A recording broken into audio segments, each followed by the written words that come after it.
मुगल शासन की शुरुआत पानीपत की पहली लड़ाई से हुई थी। पानीपत के मैदान में 3 लड़ाइयाँ लड़ी गई थी, जिनमें पानीपत की पहली लड़ाई 21 अप्रैल 1526 को बाबर और इब्राहिम लोदी के बीच में लड़ी गई थी।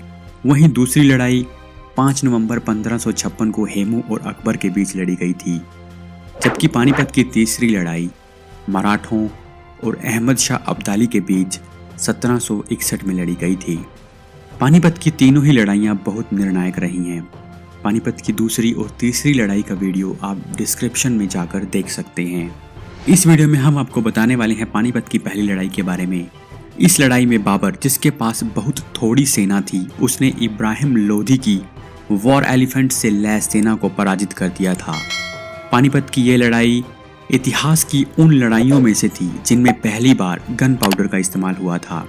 पानीपत की पहली लड़ाई का कारण इब्राहिम लोदी दिल्ली सल्तनत का आखिरी सुल्तान था। अपने पिता सिकंदर लोदी की मृत्यु के बाद इब्राहिम लोदी सुल्तान बना था। लोदी वंश दिल्ली सल्तनत का 5वां और आखिरी वंश था।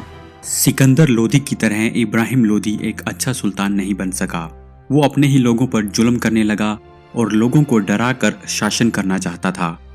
इसीलिए कहा जाता है कि लोदी वंश के ही एक वफादार दौलत खान ने बाबर को भारत बुलाया था।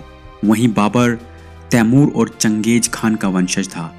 अपने पिता की मृत्यु के बाद वो छोटी सी आयु में फरगना का शासक बन गया था। फरगना में बाबर को अपने ही परिवार के खिलाफ लड़ना पड़ा, जिसमें बार बार हारने की वजह से उसने भारत की ओर रुख किया। बाबर की महत्वाकांक्षा और इब्राहिम लोदी का कमजोर नेतृत्व पानीपत की लड़ाई का कारण बने। पानीपत की लड़ाई का दिन। बाबर एक कुशल आर्मी जनरल था, जिसे युद्ध लड़ने और जीतने का अनुभव था। उसके पास 15,000 के करीब आर्मी थी, जबकि इब्राहिम लोदी के पास 1 लाख के करीब सैनिक थे। लेकिन फिर भी इस लड़ाई में बाबर ने अपनी रणनीति के दम पर जीत हासिल की। बाबर अपने साथ तोपें भी लाया था, जिसे लोदी के सैनिकों ने इससे पहले नहीं देखा था। इब्राहिम लोदी का सबसे बड़ा हथियार उसके हाथी थे, लेकिन पानीपत की लड़ाई में लोदी के हाथी तोपों की आवाजों से अपने ही सैनिकों को कुचलने लगे।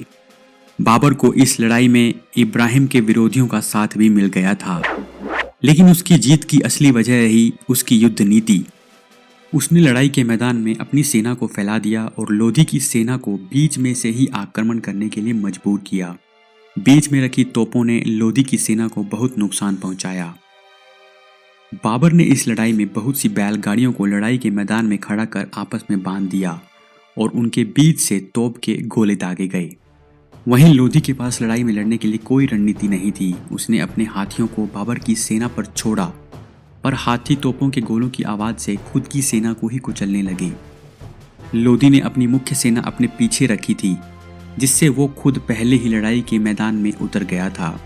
इस युद्ध में लोदी की हार निश्चित थी, इसीलिए लोदी के सैनिकों ने उससे कहा कि वो भाग जाए, लेकिन उसने लड़ते हुए मरना ज़्यादा बेहतर समझा। इसे उसकी बहादुरी कम और बेवकूफ़ी ज़्यादा माना जाता है, क्योंकि लोदी बाद में बाबर को आसानी से हरा सकता था। लड़ाई के दिन भी अगर वो ज़्यादा देर तक लड़ाई में नहीं उतरता और अपनी पूरे सैन्य ताकत का प्रयोग करता, तो भी युद्ध का नतीजा कुछ और हो सकता था। बाबर की जीत का बड़ा कारण ये भी था कि उसके सैनिक अनुशासित और कुशल थे। उन्हें लड़ाइयाँ लड़ने का लंबा अनुभव था, जबकि इब्राहिम लोदी के सैनिकों के पास ऐसा कोई भी अनुभव नहीं था। पानीपत की इस लड़ाई में लोदी की हार के बाद भारत में मुगल साम्राज्य की नींव